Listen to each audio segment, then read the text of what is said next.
Bonjour à tous, donc nous revoici pour le tirage des énergies du week-end du 18 et 19 février, si je ne m'abuse, février 2022, hein, petite précision, voilà, j'ai vérifié et c'est bon, 18-19. Donc nous revoici pour le tirage des énergies du week-end. Comme d'habitude, je vais vous proposer euh, 3 cartes du Dixit, hein. Le Dixit, c'est ce jeu-là.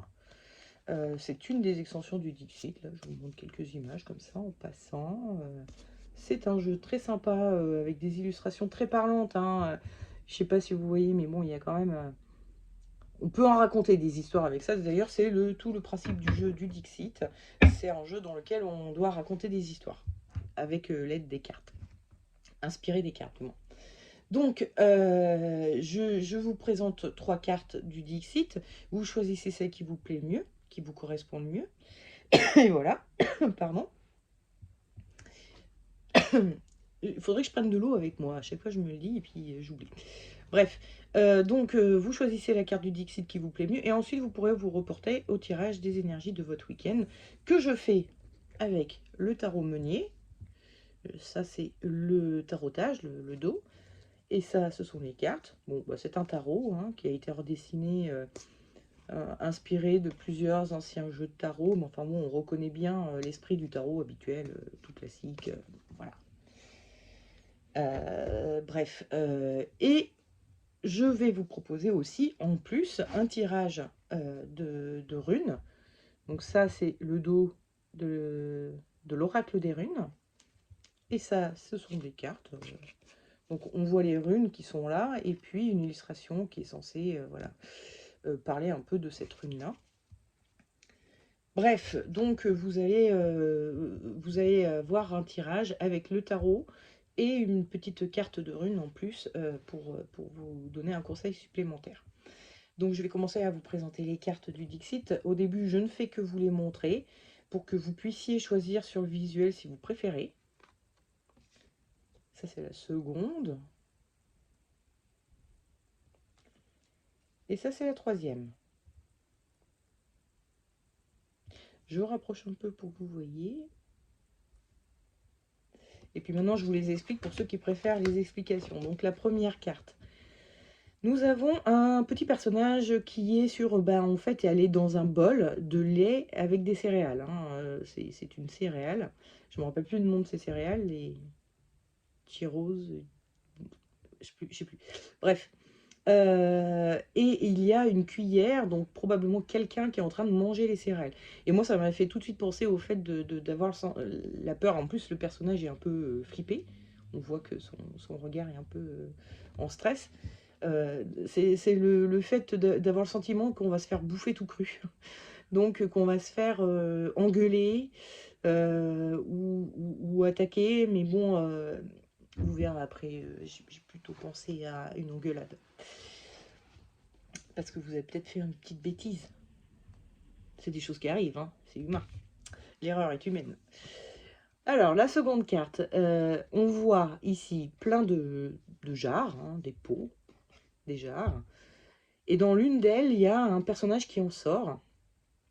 Avec des petites bulles. Bon, alors ça fait vraiment penser au génie de la lampe, hein. On frotte la lampe, il y a le génie qui en sort.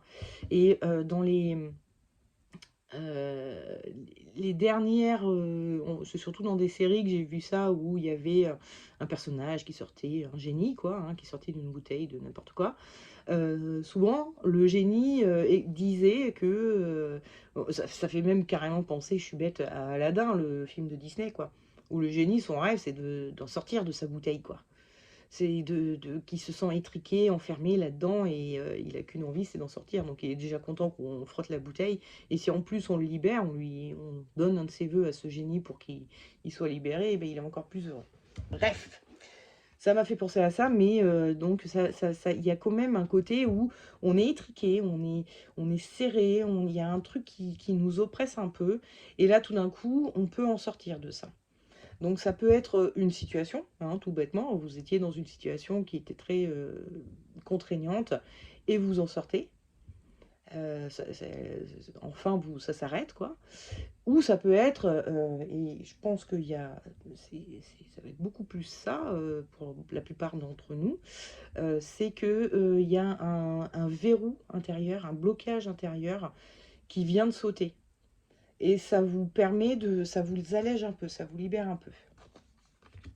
Ensuite, ceux qui ont choisi, non, pas encore, parce que je vais vous l'expliquer.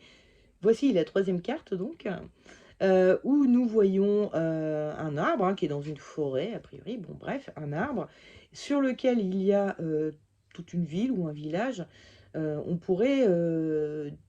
Enfin, attendez, je finis d'écrire la carte. Et il y a une scie, là, qui est en train d'entailler l'arbre, qui est en train de le couper. Donc le village va se péter la gueule, quoi. Et moi, quand je vois un village, quoi, parce que c'est pas... on n'est pas sur un personnage, on n'est pas sur vous, vous êtes en train de scier la branche sur laquelle vous êtes assis. C'est pas trop ça, là, que je vois. C'est carrément la civilisation est en train de scier la branche sur laquelle elle est assise.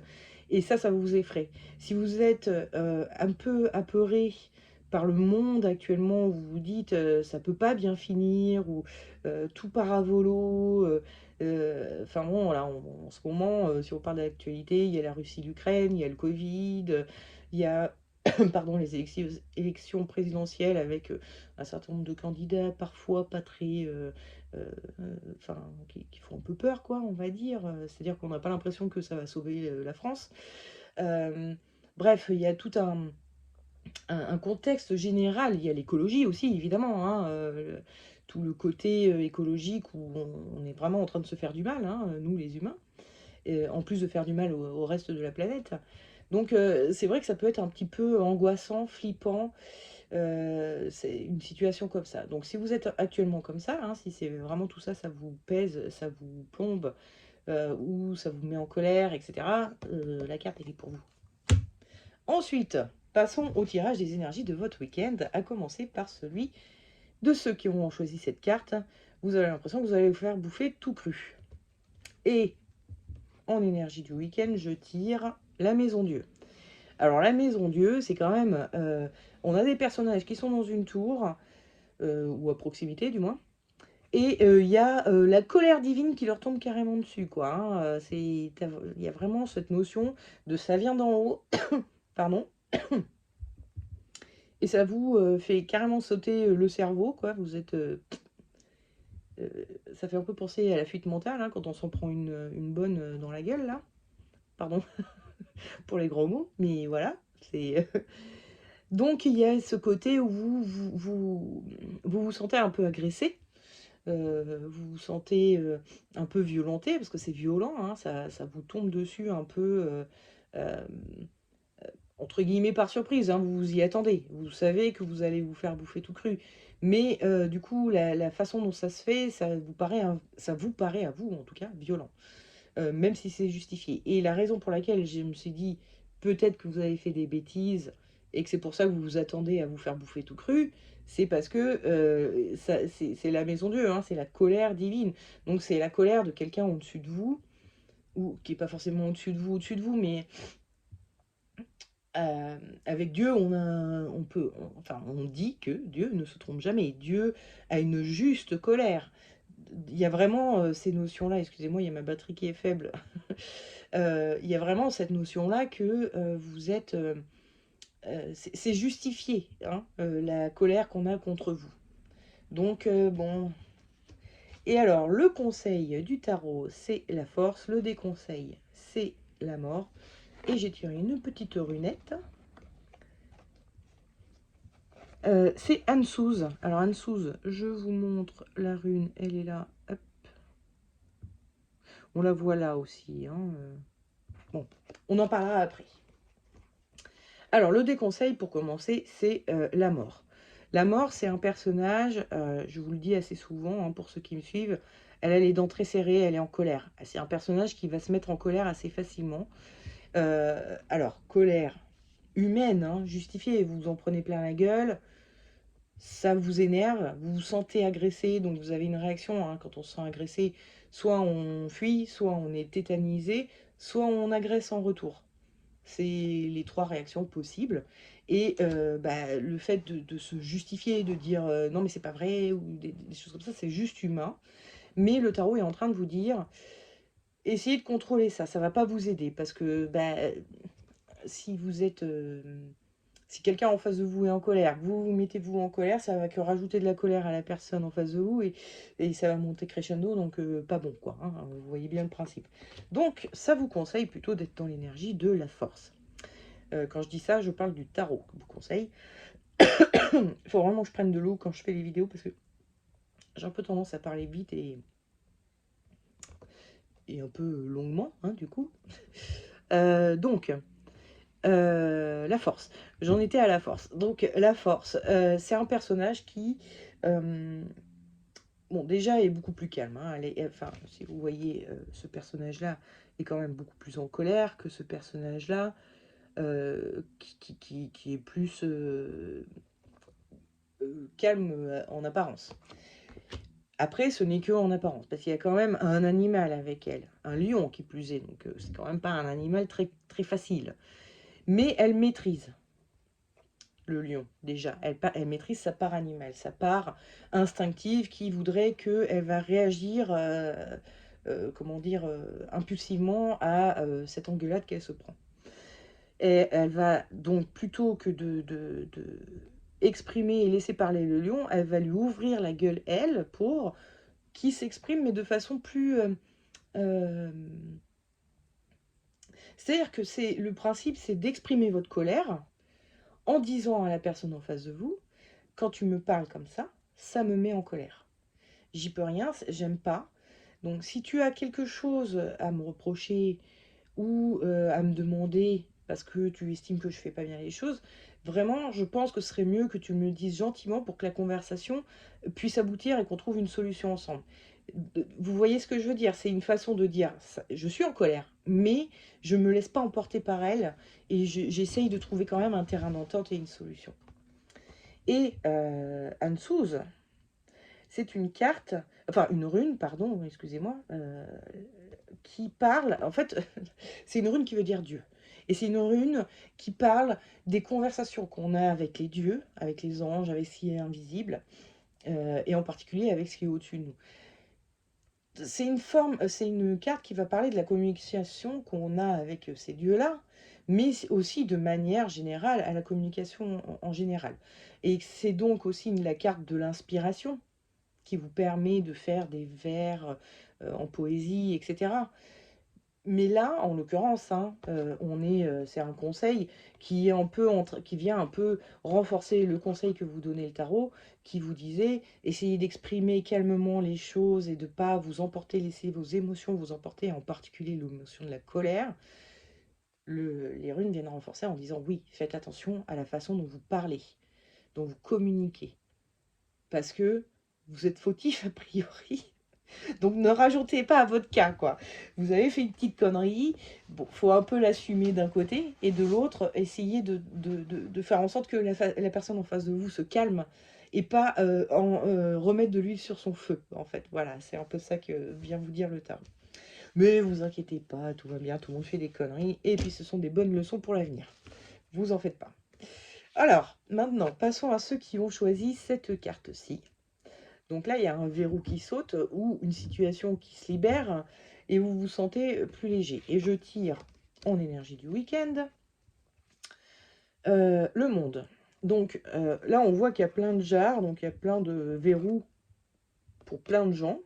Tout le monde n'en est pas sorti. Pour l'instant, il n'y a que vous, là, sur cette carte. Hein. Vous n'êtes pas le seul au monde à faire sauter un verrou psychologique, hein, évidemment. Et là aussi, on a plein de personnages. Mais la différence, je veux dire, la connivence qu'elles ont toutes les deux, c'est que celle-ci, elle est en train de danser. Celle-ci aussi. Elle se sent même très inspirée par sa petite danse. Donc il y a vraiment une notion de légèreté. Là, vous retrouvez une espèce de légèreté ce week-end. Il y a un truc qui a sauté et qui vous fait un bien fou, quoi. C'est vraiment... voilà. Et avec le monde, on a aussi le côté où on revient à soi. Hein. Elle est entourée de sa bulle, il y a ce côté où on se reconcentre un peu seulement sur nous et pas sur les autres. Et dans le sens où, euh, quand on fait sauter un verrou personnel, hein, psychologique, on a l'impression de se découvrir soi. En fait, on avait ce verrou qui nous faisait penser on agissait comme ça tout le temps, c'était comme ça, c'était nous. Sauf qu'en fait, non, c'était pas vraiment nous. Là, quand une fois que le verrou il saute, on se rend compte que, en fait, nous ne sommes pas ce que on pensait être. Et du coup, on a l'impression de se découvrir soi. Et on se découvre soi, en fait, comme étant beaucoup plus confiant en soi, beaucoup plus. Enfin voilà, hein, quand on fait sauter un verrou, il y a vraiment cette notion de liberté, de légèreté qu'on retrouve, et de confiance en soi, et de. Bon, vous voyez, j'imagine que dans votre vie, vous avez déjà des verrous qui ont sauté. Je les imagine toujours là, les verrous, hein. C'est le psychisme, le psychologie, tout ça, c'est... Bref. Mais pas forcément, hein, ça se trouve, j'ai un verrou là, je n'en sais rien. Bref, le conseil que vous donne le tarot, c'est l'empereur, et le déconseil, c'est le soleil. Et j'ai tiré en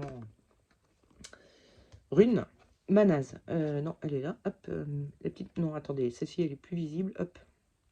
Petite Manaz. On en parle après, hop. Donc, le déconseil.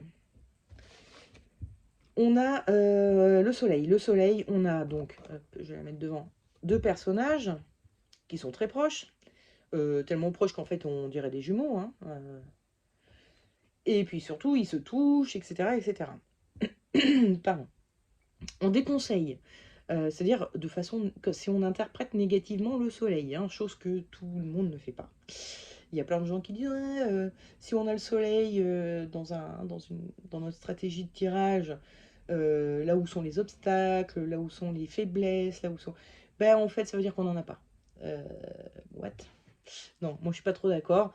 Je trouve ça un peu facile. Non, le soleil a un revers à la médaille. Donc il y a le côté, on se sent soutenu, on est proche de quelqu'un, gna gna gna. Voilà, il y a ce côté qui est bien. Et puis de l'autre revers de la médaille, c'est la dépendance un peu affective, ou en tout cas la dépendance à l'autre. Une dépendance au regard de l'autre, ou à l'amour de l'autre, ou à... Enfin voilà, vous voyez, il y a une forme de dépendance. Et là, le tarot, il vous dit, pas bon, la dépendance. Soyez plutôt dans l'énergie de l'empereur, empereur qui est un souverain, hein, on est d'accord. C'est le patron. Et il est surtout le patron de lui-même. Il a besoin de personne, et personne, entre guillemets, n'a besoin de lui, a priori.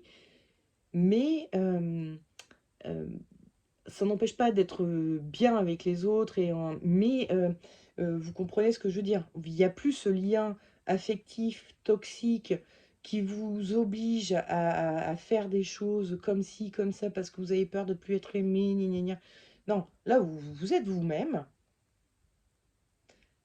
et les gens acceptent ou acceptent pas, ça c'est un autre problème, c'est leur problème, entre guillemets, mais vous êtes vous-même, et c'est de ça qu'il s'agit. Et Manas vient totalement renforcer ça. Manas, c'est une carte qui veut dire homme. Donc, dans le sens humain, l'humanité, elle peut parler de tous les humains. On voit sur la carte, ils ont dessiné la Terre avec des humains autour, enfin bon. Mais ça veut dire aussi l'homme, l'être humain individuel tel qu'il est, il faut qu'il s'affranchisse du regard des autres, de ses croyances, pour être le plus lui-même possible, de façon à être le meilleur aidant possible aussi pour les autres. C'est-à-dire, si tu veux aider la planète, ou le monde, la Terre, enfin voilà, ou tes proches, etc., il faut que toi, tu t'aides d'abord. Donc, c'est bien, là, vous venez de faire sauter un verrou. Donc, renforcez bien ce côté souverain en vous, cette confiance en vous, ce côté... euh, c'est aussi pour ça que j'ai pensé que c'était vraiment un verrou, hein, parce que là, on parle de dépendance affective et de souveraineté. Il y a vraiment, vraiment, ne refermez pas le verrou avec les dépendances affectives ou la dépendance au regard de l'autre, ou etc., etc., etc. Le besoin de réussir, le besoin de... Non, arrêtez avec ça. Vous êtes qui vous êtes, et c'est juste ça qu'il faut aimer, qui vous êtes. Donc, et approfondissez sur qui vous êtes. Mais bon, en tout cas, c'est plutôt cool pour vous parce que, bon, hein, quand il y a un verrou qui saute, c'est toujours une bonne chose, c'est toujours bien. C'est bon, ça peut être difficile avant, ça peut être difficile un petit peu après aussi, on est un peu perdu, on sait plus trop comment faire, mais au final, ça finit par être bénéfique. Donc, bon, cool pour vous. Maintenant, ceux qui auront choisi cette carte. Alors, vous, hein, vous êtes complètement en flip de ce qui va arriver au monde. Donc, encore une fois, à votre ville, au monde en général. Ça peut être votre famille, votre entreprise. Mais bon, là, on a vraiment une notion de... Il y a plein de gens hein, qui sont concernés. Et il y a un truc qui va se péter la gueule. Ou en tout cas, vous avez l'impression que ça va se péter la gueule. Et ça vous fait peur. En énergie de votre week-end, j'ai tiré l'amoureux. Alors, l'amoureux, très classiquement, c'est la carte du choix, blablabla. Et effectivement, on a ce personnage-là qui est entre deux femmes et qui peut vouloir dire, dans certains cas, hein, là, c'est pas le cas, mais je vous explique ça parce que je vous expliquerai ensuite là où je veux en venir. Dans certains cas, cette carte peut être interprétée comme il y a un personnage qui ne sait pas laquelle choisir, il a un peu le cul entre deux chaises, et il hésite, et blablabla. Et sauf que au-dessus de lui, il y a ce petit ange qui est censé représenter Cupidon, s'il s'agit d'histoire amoureuse, mais on va parler de le destin aussi. Qui va choisir pour lui hein. C'est pas lui qui va choisir au final. Il croit qu'il a le choix entre les deux, mais au final, son choix va être guidé par quelqu'un d'autre, quelqu'un d'au-dessus de lui, quoi. Et il y a vraiment cette notion euh, clairement que le monde est en train de s'effondrer, vous pouvez rien y faire. Ça dépend de votre chef d'entreprise, du maire de votre ville, du président de votre pays ou du président du monde, enfin des présidents de tous les pays du monde qui gèrent le monde. Bref, c'est hors de votre portée. Vous savez pas, vous pouvez pas régler les choses vous à votre niveau, et vous avez ce sentiment vraiment d'impuissance et de pas être capable de faire quelque chose pour aider et pour contrecarrer ce qui vous fait peur, ce monde qui se casse la gueule un peu. Excusez-moi, je vérifie. Oui, c'était ça. En conseil, le tarot vous propose la roue de fortune et on déconseille l'impératrice. Et les runes vous conseillent Nodise, cette rune-ci. C'est toujours un peu flou, c'est un peu pénible, mais bon, bref, je vous en parle après, Nodise. C'était le conseil, oui, d'accord. Alors, des conseils. L'impératrice. Alors, on a un personnage, si vous regardez un peu ses yeux, j'essaye de faire le point. Bon, on les voit à peu près, même si c'est un peu flou-flou. On voit qu'elle a un regard très inquiet. Hein. On a l'impression qu'elle s'attend à ce qu'il y a un truc qui lui tombe sur le coin de la gueule, là, et elle est en mode un peu sur la défensive, quoi. Donc, c'est un peu, le tarot est en train de vous dire, l'inquiétude ne va pas éviter le danger. Donc, arrêtez de vous inquiéter, d'être en mode flippette. Ça va pas ni aider le monde, ni vous éviter le danger. Donc, il vous conseille plutôt d'être en mode roue de fortune. La roue de fortune. Alors, la roue de fortune. Ce n'est pas la roue de la fortune qui va parler d'avoir de la fortune. C'est la roue de fortune. Donc, en français, quand on dit une cabane de fortune, on parle d'une cabane faite de briques et de brocs. Et effectivement, la roue de fortune, elle est aussi un peu faite de briques et de brocs. On le voit, il y a des éléments là, il y a un espèce de truc, on ne sait pas trop ce que ça fout là, on ne sait pas ce que c'est. Ce pied-là, il devrait monter plus haut pour se rattacher au moyeu, et bah, il est cassé, a priori. Bref, c'est vraiment une roue de fortune. Hein. Et en plus, elle est posée sur un truc qui a l'air de bouger, on dirait qu'il y a des vagues, donc ça doit bien secouer. Et en plus, les personnages sont accrochés à la roue, mais la manivelle, c'est pas eux qui la tournent. Il y a quelque chose d'extérieur qui les fait tourner et ils n'ont aucun contrôle, encore une fois. Et ce qu'ils font, c'est qu'ils s'accrochent. Ils s'accrochent et ils attendent que ça remonte et puis ils se laissent un peu porter par le courant. Parce que si vous résistez au courant, si vous essayez de vous battre contre le courant, vous allez vous épuiser déjà d'une part et d'autre part, vous risquez de vous faire mal. Alors que si vous laissez le courant vous emporter, à un moment donné, il vous amènera à un étang, à un truc beaucoup plus calme, et où vous pourrez respirer un coup, vous reposer, etc. Et de toute façon, vous vous ferez beaucoup moins mal, parce que ce sera le courant qui vous emmènera, il ne va pas vous balancer sur des cailloux, il va vous amener à faire du chemin, quoi, déjà. Donc voilà, hein, le tarot est en train de vous dire, lâchez un peu prise sur tout ça.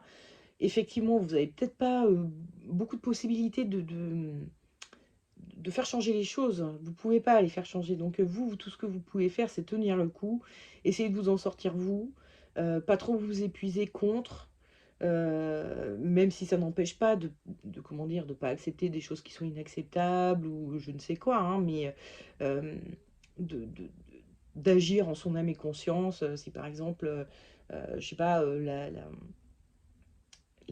comment on appelle ça, la cause animale vous touche et que c'est ça qui fait que vous vous dites mais dans quel monde on vit, on est en train de faire de la merde, machin et tout, bon, ben, continuez à ne pas manger d'animaux, mais en fait arrêtez de vous battre contre ceux qui le font. C'est peut-être plus ça.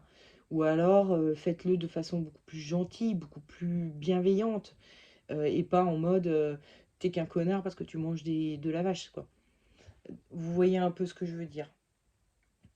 Et enfin, on va parler un peu de Nodiz. Alors, Nodiz, c'est la carte de la nécessité, du besoin. C'est la carte, et sur cette carte-là, enfin la carte, c'est la rune de la nécessité. En fait, Nodiz, ça veut dire le besoin ou la nécessité. Et sur la carte, ils ont décidé les auteurs, les autrices de l'oracle ont décidé de représenter la norne du futur. Alors, si dans la mythologie nordique, vous le savez peut-être, il y a trois nornes, ce sont des femmes, qui vont représenter le passé, pardon, le présent et le futur. Et elles tissent la toile de la vie et de tous les gens et leur destin, le destin du monde et des gens est tissé par ces femmes qui ont connaissance du passé, du présent et du futur. Et c'est le futur un peu dans le sens fatalité, euh, nécessité, quoi. C'est-à-dire que ça doit arriver. Il y a des choses qui doivent arriver.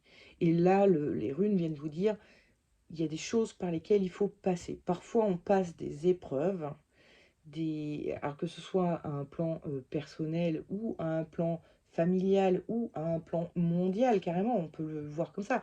L'humanité est peut-être en train de traverser des épreuves écologiques, pandémiques, politiques, enfin bon, bref, économiques, enfin bon, voilà, tout ça. On est en train de traverser, puis alors sans parler de la guerre qui est à nos portes, là, enfin bon, on est en train de traverser des épreuves, mais c'est peut-être une nécessité. À un moment donné, il va falloir, parce que parfois, peut-être que pour résoudre le problème de la Russie, il fait ça pour résoudre des problèmes qu'ils ont. Enfin voilà, il y a des fois où si on en vient à faire la guerre, c'est qu'on n'a plus le choix. En tout cas, de notre point de vue à nous.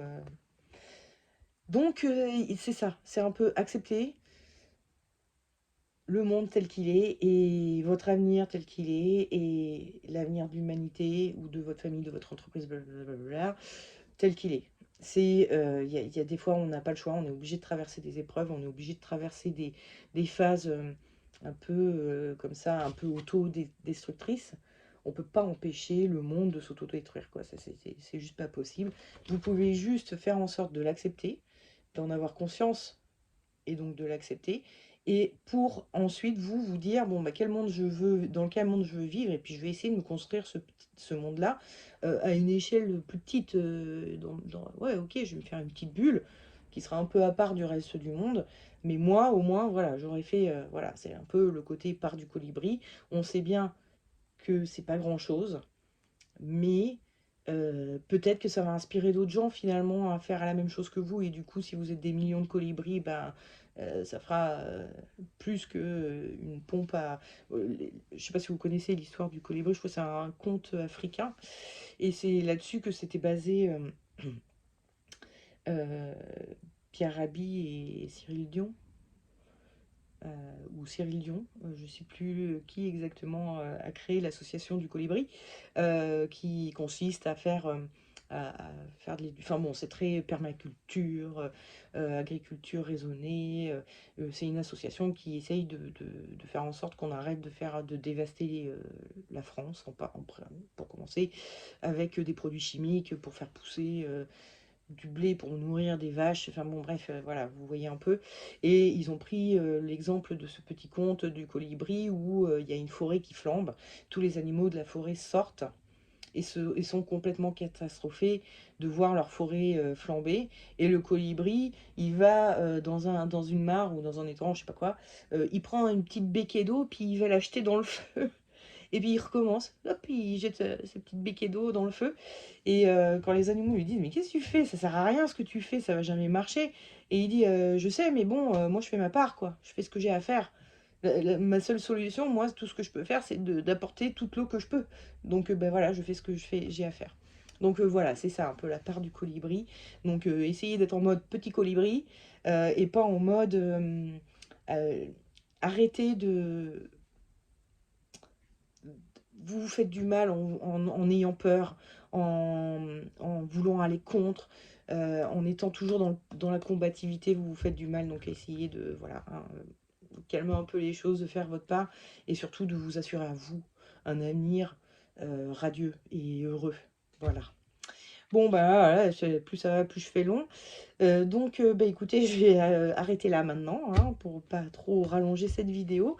Et je vous souhaite donc un excellent week-end et vous dis à la semaine prochaine pour le prochain tirage des énergies du week-end. Ciao!